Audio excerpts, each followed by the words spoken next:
Hi, this is Jen from the Deer Run Bed and Breakfast on Big Pine Key in Florida. Welcome to day number 9 of Vegan Month of Food 2017. You can follow us on our YouTube channel, Jen Day, our Facebook page, and my blog, happyvegans.blogspot.com.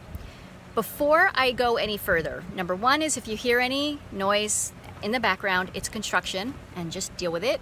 And number 2 is ignore the toilet in the video next to where the stairs used to be. There's a lot of things that you wouldn't normally see that you may see now. So lots of things are displaced. So anyway, I have what I think is a funny hurricane story, and I want to share it with you. And I'm going to tie it into today's prompt, which is favorite kitchen gadget.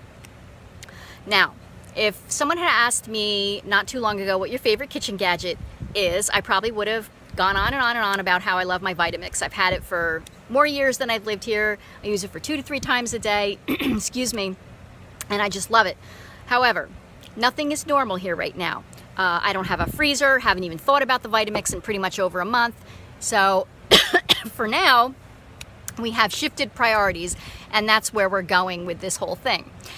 Immediately after the storm, Patrick from Grimmel Grove invited us to stay in a trailer home that belonged to friends of his. They'd given him their key before they left in case he got in trouble and needed a place to stay because the storm was coming. And remarkably, it was virtually untouched as far as the interior and the actual residence. So we went there, we bounced around for a few days. You know, we knew we couldn't stay there. We had our animals and just so much going on. And this was at a very tumultuous time. It was traumatic. We were completely cut off from the rest of the world here in the Keys.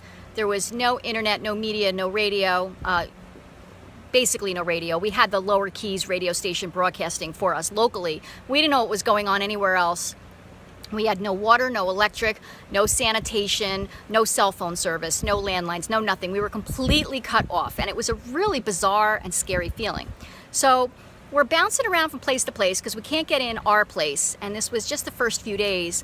Ultimately, the other happy vegan is able to make way to his tractor, which also was damaged in the storm, but it was running. So he was able to cut a path down the road to what was supposed to be our safe house before the storm. So we end up getting back there, and you know, it was pretty traumatic. There was like these giant debris piles in the street, like 1 whole story high and above. There was tree trunks, sand dunes, all these things in the street. We get to the house, and we realize it has sustained catastrophic damage. It's a concrete bunker house, but the downstairs had blown out, and this is not breakaway walls. These were concrete walls. So we come upon the scene of one half of the house was downstairs, a garage, and our friend had installed 2 car lifts into the poured concrete. And on one lift was his car elevated. On the other lift was a car vintage convertible that I have that belonged to a friend of mine that passed away.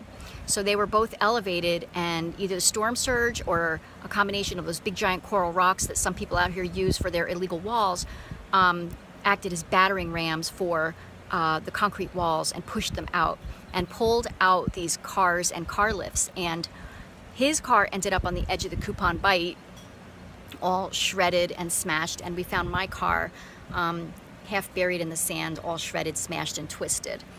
So after we find that, the other happy vegan, realizes we have to shovel our way into the house because there's these giant piles of sand, just like snow drifts, but sand drifts. So he shovels a path into the house, and we get into the house, and it's covered in seaweed and mud, and it smells, and we see glass all over the place because even though most of the house had impact windows, a few of them weren't, and any window that had hurricane shutters on it, the wind, I guess the wind had blown off the shutters, pulled the bolts and the shutters off.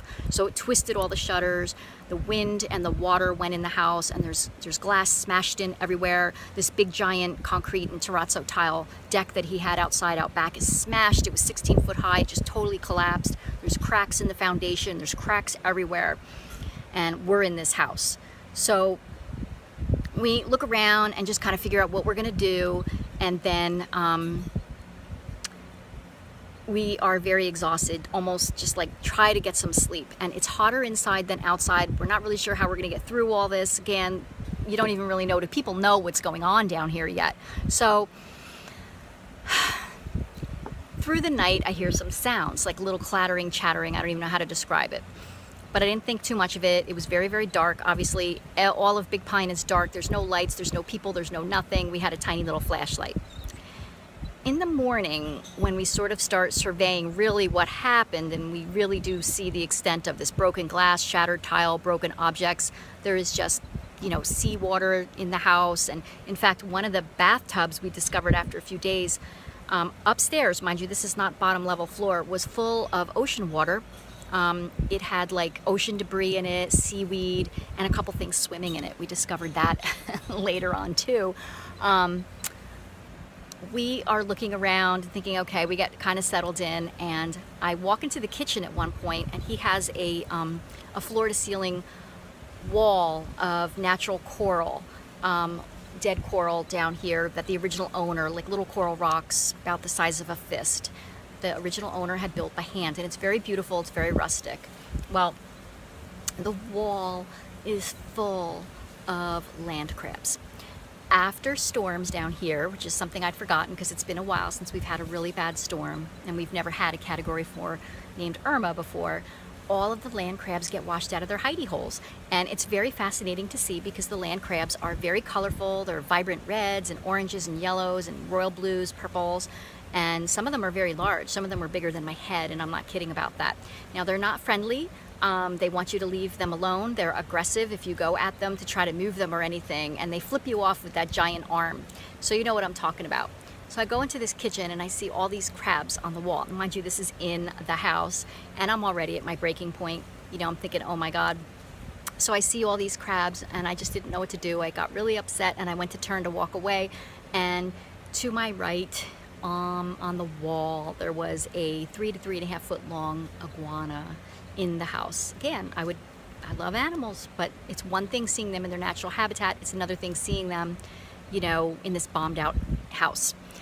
So anyway, where am I going with this whole story?